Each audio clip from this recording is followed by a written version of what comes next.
Hi, Wonder Wives. Welcome back for day 13 of the Wonder Wife Workshop. I'm Nikki Friedman, and today I want to talk to you about the third of our three sins. We've talked about criticizing, we've talked about correcting, and how those are big no nos. And the last one that I want to talk about today is controlling. So, for many of us, this is the hardest one, especially for people like me who are super type A, the kind who like to make lists, thrive on multitasking, and love getting things done.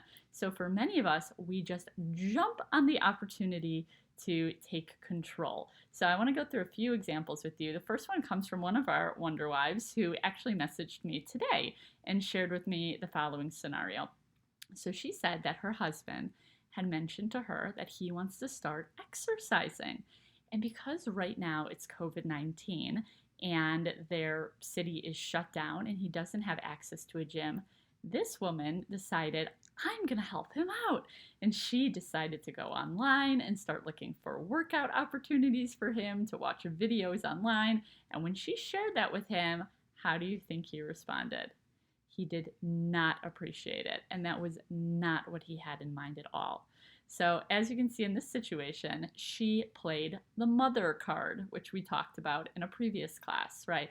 And really, when we play that mother role, that is a manifestation of control, us trying to control our husbands and thinking that we have the answer and things are going to go exactly the way that we plan, which clearly is not what happened.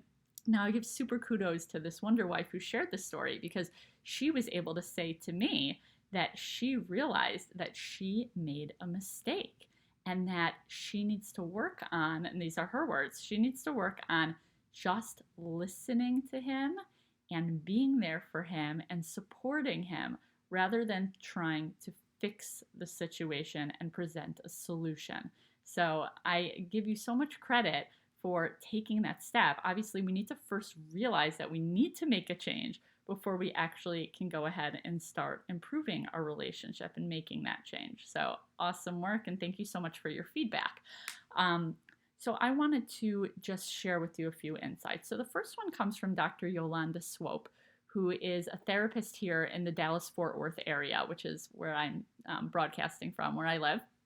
And she talks about how control really equals anxiety.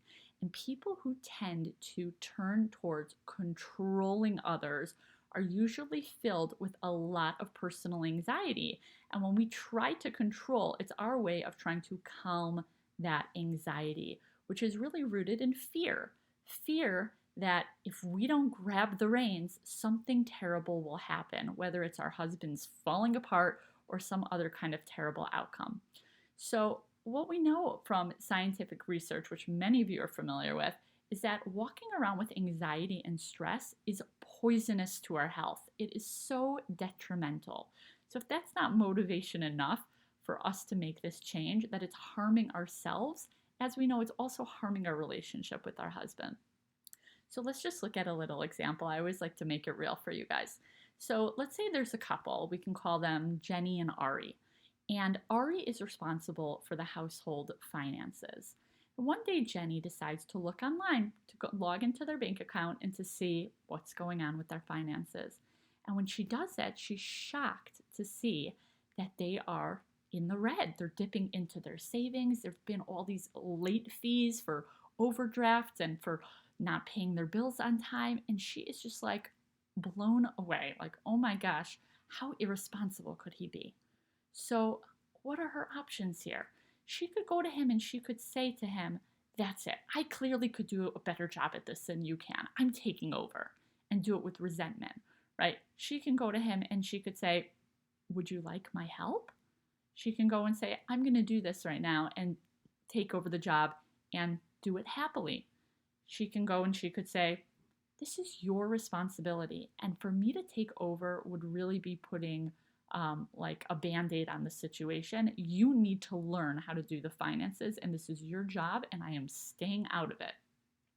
So many different ways that this situation could manifest into results, right? But it's not really my place to say what the right answer is for how Jenny and Ari should handle the situation. And for every couple, it's going to look different. But I'll tell you what is definitely toxic to the relationship and a big no no.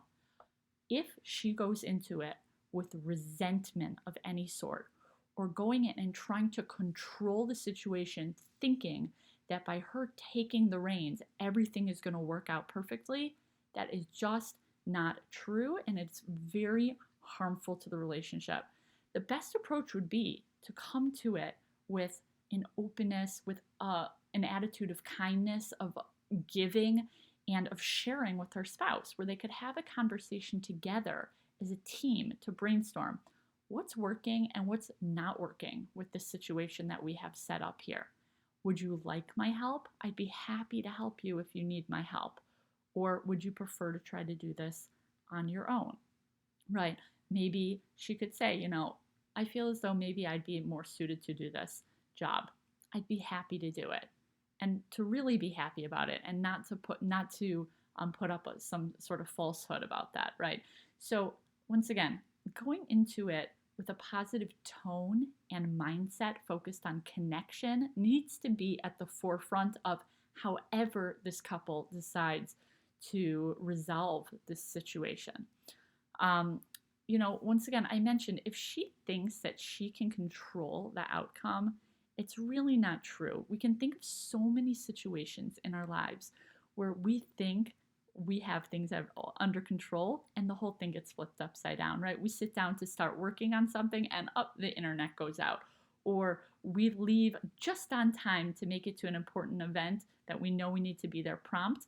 And sure enough, there's some major accident and backup on the freeway, and we are super late to the event, completely out of our control. All we can do is our part and let go of the rest, right? Turn it over to Hashem. Turn it over. It is not in our hands. All we can do is our part, and to do it with a positive, upbeat attitude that's focused once again on connection with our husband. So I have a lot more to say about this topic, but we're spending enough time tonight, so I will leave more for next time. Thanks.